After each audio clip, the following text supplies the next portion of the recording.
Assalamualaikum warahmatullahi wabarakatuh, Ibu Yohanisa selaku dosen akuntansi keuangan lanjutan 2. Izin memperkenalkan diri, nama saya Ahmad Azan Taufan dari kelas akuntansi 701. Di sini saya akan menjelaskan mengenai likuidasi persekutuan, di mana akan membahas lebih dalam mengenai proses dan metodenya. Nah, paparan ini mengulas mengenai proses likuidasi dalam persekutuan, fokus pada metode likuidasi lump sum dan bertahap, serta pertimbangan tambahan. Nah, tujuan penyusunan paparan ini yaitu untuk memperdalam pemahaman bagi saya maupun mahasiswa lainnya tentang tata cara penyelesaian masalah dalam likuidasi persekutuan. Latar belakang likuidasi persekutuan. Yang pertama definisinya. Nah, proses mengakhiri operasi persekutuan yang melibatkan penutupan usaha, penjualan aset, dan pembagian kekayaan. Nah, penyebabnya apa? Bisa terjadi karena penutupan sukarela, kerugian besar, ataupun keputusan hukum. Nah, pentingnya pemahaman, jadi diperlukan untuk proses yang adil dan sesuai peraturan. Gambaran umum likuidasi persekutuan. Jadi, ada 4 poin penting. Yang pertama mengenai keputusan. Semua mitra sepakat untuk membubarkan persekutuan. Yang kedua, penjualan aset. Nah, semua aset dijual untuk mendapatkan uang tunai, karena mau dibagi. Yang ketiga, pelunasan kewajiban. Jadi perlu untuk menyelesaikan kewajiban terhadap pihak ketiga, kalau misalkan masih ada utang. Yang keempat, pembagian hasil. Nah, sisa dana tadi dibagikan kepada para mitra sesuai perjanjian. Jenis likuidasi yang pertama, yaitu likuidasi lump sum. Nah, definisinya, menjual seluruh aset bersamaan dan membayar kewajiban dalam satu tahap saja. Nah, kelebihannya lebih cepat dan efisien, tidak memerlukan waktu yang lama. Penerapannya cocok untuk aset persekutuan yang cukup liquid, seperti kas. Nah, proses, jika aset dijual, maka dana digunakan untuk melunasi kewajiban terlebih dahulu. Nah, sisanya baru dibagikan kepada mitra. Contoh soal yang pertama, pembagian hasil persekutuan. Sebuah persekutuan yang terdiri dari 3 mitra, A, B, dan C memiliki total aset sebesar 600 juta dan kewajiban sebesar 400 juta.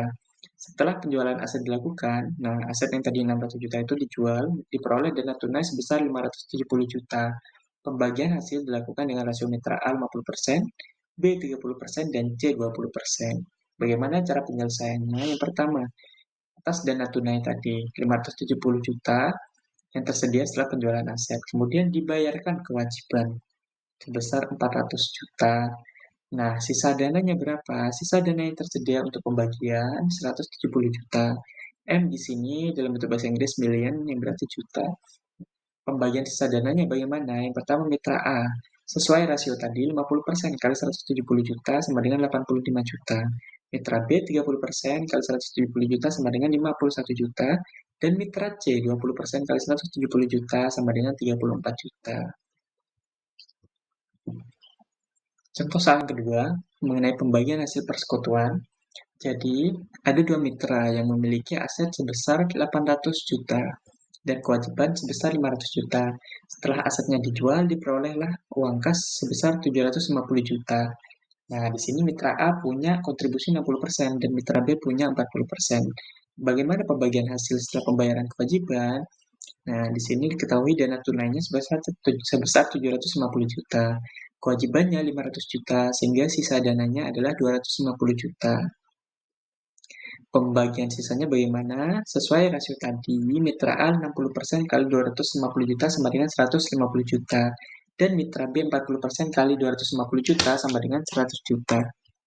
Topik yang kedua yaitu likuidasi bertahap. Nah, di sini perbedaannya yaitu yang pertama penjualan aset. Aset dijual sedikit demi sedikit dalam beberapa tahap. Yang kedua pembayaran. Dana dari penjualan digunakan untuk membayar kewajiban secara bertahap. Yang ketiga keuntungan. Cocok untuk aset yang sulit dijual, sehingga memungkinkan nilai yang optimal. Contoh soal yang pertama. Sebuah persekutuan memiliki total aset sebesar 800 juta dan kewajiban sebesar 600 juta. Likuidasi dilakukan dalam 3 tahap. Tahap pertama menghasilkan dana 400 juta, tahap kedua menghasilkan dana 200 juta, dan tahap ketiga juga 200 juta. Bagaimana pembagian hasil setelah kewajiban dibayar pada masing-masing tahap? Tahap pertama, pembayaran kewajiban sebesar 600 juta menggunakan dana tahap pertama sebesar 400 juta. Nah, berapa sisa kewajibannya? 200 juta. Di tahap kedua, dapat pembayaran kewajiban sebesar 200 juta dengan dana tahap kedua sebesar 200 juta. Nah, sisanya jadi 0 dan kewajiban selesai. Di tahap ketiga, pembagian dana yang tersisa sebesar 200 juta. Nah, ini yang kemudian dibagikan kepada si A dan si B. Misalkan rasionya 50%, 50%, maka sama-sama menerima 100 juta. Contoh soal yang kedua, jika asetnya 1 miliar dan kewajibannya 700 juta, dan likuidasinya bertahap dalam dua tahapan. Yang pertama menghasilkan dana 600 juta, yang kedua menghasilkan 400 juta. Pembagian dilakukan sesuai kontribusi modal awal. Mitra A 70% dan B 30%. Bagaimana proses likuidasi bertahap ini berjalan? Tahap pertama, pembayaran kewajiban 700 juta dengan 600 juta dari tahap pertama. Maka sisa kewajibannya sisa 100 juta. Tahap kedua, pembayaran kewajiban sisa 100 juta dengan dana tahap kedua. Nah, sisanya dari pembayaran ini 400 dikurangi 100 juta sama dengan 300 juta. Nah, atas sisa dana 300 juta ini dilakukan pembagian sesuai rasio. Mitra A 70% maka mendapat 210 juta. Mitra B 30% mendapat 90 juta. Kemudian, pertimbangan tambahan. Ada pertimbangan-pertimbangan tertentu yang dapat mempengaruhi likuidasi dalam persekutuan ini. Yang pertama, peraturan pajak. Kewajiban pajak harus dipenuhi sebelum pembagian aset. Yang kedua, jenis aset. Aset tidak likuid harus dipertimbangkan dengan cermat, karena kadang susah untuk dijual, sehingga susah untuk dibagi juga. Perselisihan mitra. Jadi, perjanjian yang jelas diperlukan untuk menghindari konflik. Kemudian, kewajiban pihak ketiga atau hutang juga harus diselesaikan sebelum pembagian hasil kepada mitra. Ya, kesimpulannya yang pertama perencanaan yang matang. Likuidasi memerlukan perencanaan yang matang dan pengelolaan hati-hati. Yang kedua, metode likuidasi. Metode lump sum lebih cepat, bertahap, cocok untuk aset yang sulit dijual. Jadi beda-beda tergantung karakteristiknya.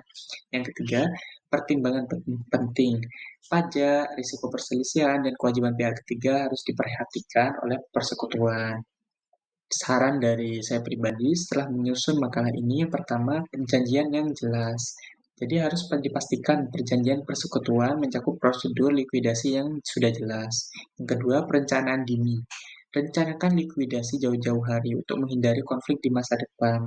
Yang ketiga, pertimbangan aspek pajak. Jadi harus diperhatikan tuh aspek pajak dan kewajiban terhadap pihak ketiga dalam perencanaannya.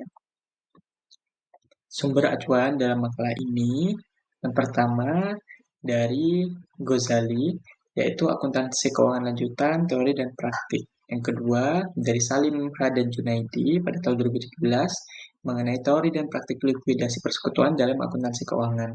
Yang ketiga dari Priyadi pada tahun 2019 mengenai penyelesaian aset dan kewajiban dalam proses likuidasi persekutuan. Sekian presentasi dari saya, kurang lebihnya mohon maaf. Semoga bermanfaat dan terima kasih. Wassalamualaikum warahmatullahi wabarakatuh.